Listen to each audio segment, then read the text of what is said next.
지금 이 순간에도 집이라는 두 글자 앞에서 숨을 고르는 분들이 계십니다. 평생을 일했는데도 여전히 문턱 앞에서 서성이는 만. 통장에 찍힌 숫자보다 더 무거운 것은 내 이름으로 된 지붕 하나 없다는 사실입니다. 오늘 이야기는 누군가를 비난하기 위한 이야기가 아닙니다. 박수를 받기 위한 주장도 아닙니다. 다만 너무 오래 돌아보지 않았던 질문 하나를 조용히 꺼내보려 합니다. 정말로 도움이 가장 절실한 사람에게 먼저 손이 가고 있는가라는 질문입니다. 이 질문은 방송이 시작되고 30초 안에 반드시 마음에 걸려야 합니다. 왜냐하면 이 질문이 오늘 이야기의 끝까지 여러분을 붙잡을 것이기 때문입니다. 우리는 임대주택이라는 말을 들으면 안도의 숨을 쉽니다. 국가가 도와주는 집, 사회가 책임지는 공간. 그래서 당연히 가장 어려운 사람부터 들어가야 한다고 생각합니다. 그런데 현장에서 들려오는 이야기는 조금 다릅니다. 동대 주민센터에서 오랫동안 일한 분의 조용한 한숨.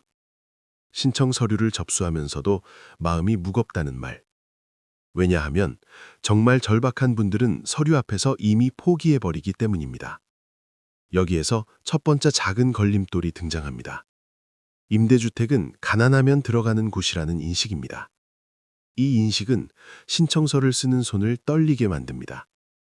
평생 자존심 하나로 버텨온 분들에게는 그 종이 한 장이 벽처럼 느껴집니다. 다음 장면으로 넘어가면 더 깊은 갈등이 시작됩니다.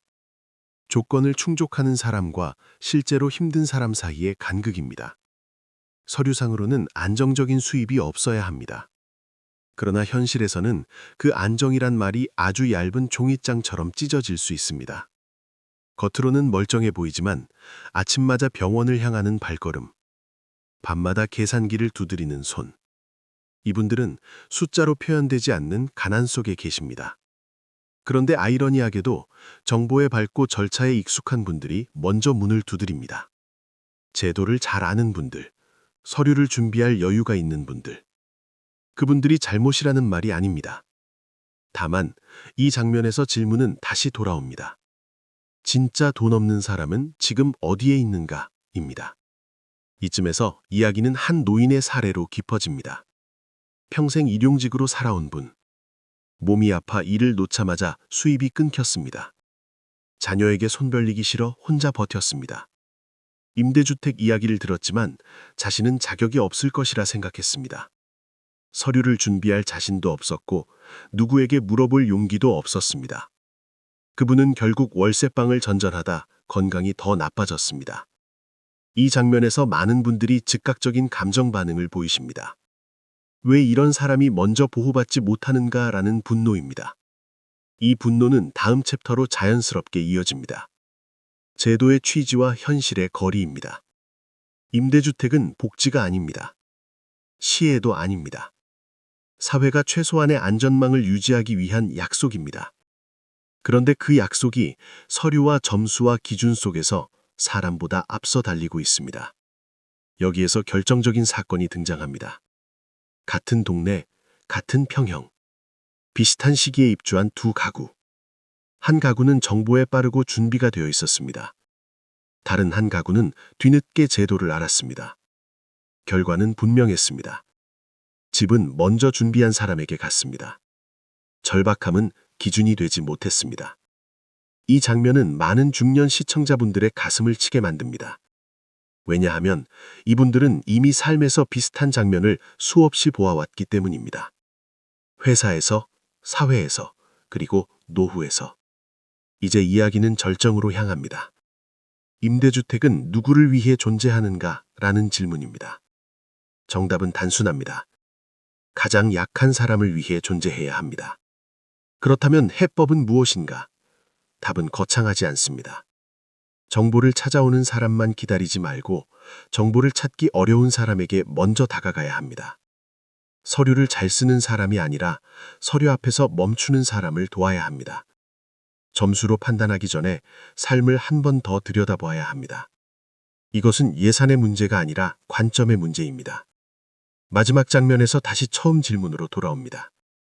진짜 돈 없는 사람부터 주고 있는가? 이 질문을 외면한다면 임대주택은 집이 아니라 또 하나의 경쟁장이 됩니다. 그러나 이 질문을 붙잡는 순간 임대주택은 다시 희망이 됩니다. 오늘 이야기가 마음에 남으셨다면 이 질문을 한 번 더 생각해 주시기 바랍니다.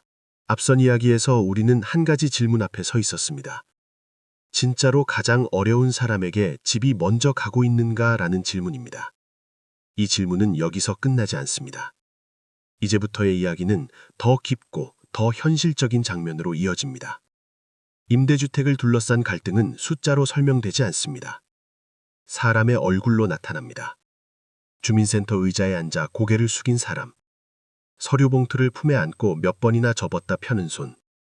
그 모습 속에는 공통된 감정이 있습니다. 미안함과 두려움입니다. 왜 도움을 받는 일이 미안해졌을까요? 이 사회는 언제부터 살아남기 위해 손을 내미는 것을 부끄럽게 만들었을까요? 이 질문은 중년 이후의 시청자분들께 특히 깊게 다가옵니다.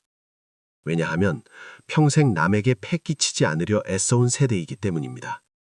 다음 장면은 한 아주머니의 이야기입니다. 남편을 먼저 떠나보내고 홀로 살아왔습니다. 작은 가게하며 자식들 키웠고 가게 문을 닫은 뒤에는 남은 돈으로 버텼습니다. 임대주택 공고를 보고도 한참을 망설였습니다. 내가 여기까지 와도 되는 사람인가? 아직 나보다 더 힘든 사람이 있지는 않을까? 그 고민은 밤마다 이어졌습니다. 그러다 신청 마감 날이 지나버렸습니다. 그 아주머님은 이렇게 말했습니다. 나 같은 사람은 늘 한 발 늦는다고. 이 말은 많은 분들의 가슴을 조용히 찌릅니다. 이제 이야기는 구조적인 문제로 넘어갑니다. 임대주택 제도는 공정해야 한다는 이름 아래 동일한 기준을 요구합니다. 그러나 동일함이 반드시 공정을 의미하지는 않습니다. 똑같은 출발선은 이미 다르게 달려온 사람들에게 서로 다른 부담으로 다가옵니다.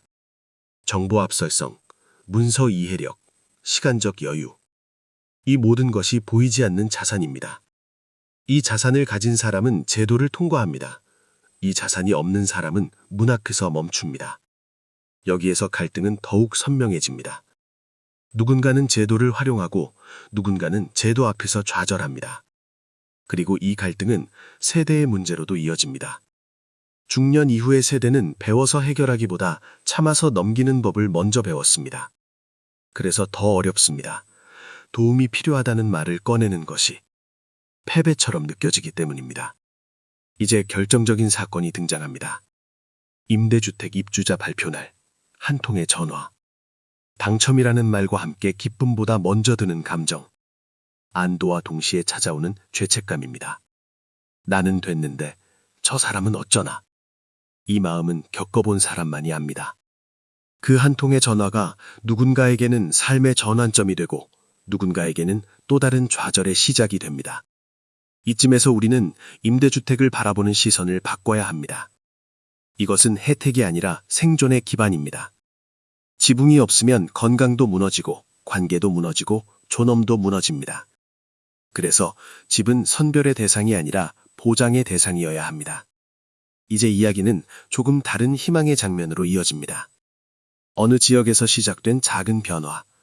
주민센터 직원이 먼저 전화를 겁니다. 신청하세요 라는 말보다 괜찮으세요 라는 질문을 먼저 던집니다. 서류를 함께 작성해주고 기다림의 시간을 설명해줍니다. 이 작은 배려는 한 사람의 인생을 붙잡습니다. 이 장면은 분명히 말해줍니다. 제도는 사람의 태도로 완성된다는 사실을. 마지막으로 우리는 다시 처음 질문으로 돌아옵니다. 진짜 돈 없는 사람부터 주고 있는가? 이 질문을 피하지 않는 사회, 이 질문을 외면하지 않는 정책, 이 질문을 기억하는 우리. 그때 비로소 임대주택은 숫자가 아닌 삶이 됩니다. 이 이야기가 마음에 남으셨다면 다음 이야기도 함께 해주시기 바랍니다. 구독과 좋아요로 이 목소리가 더 멀리 전해질 수 있도록 함께 해주시면 감사하겠습니다.